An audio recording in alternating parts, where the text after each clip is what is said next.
I am President James Garfield, the 20th President of the United States.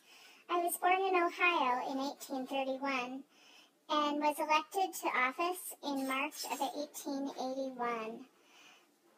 Unfortunately, I was shot just a few months later by a stalker.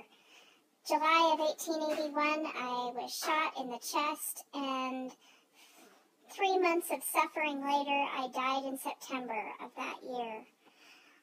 I am very famous because I was the last of the log cabin presidents. I was very poor as a child and worked my way up. I am famous for being a huge civil rights advocate and working hard against slavery.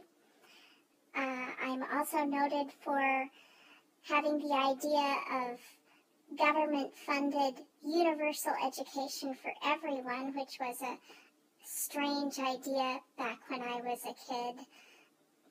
10 years after I died, that actually came to be, and that's why you're in school now. So my advice to you kids is to work hard because your parents could be paying through the nose for your education.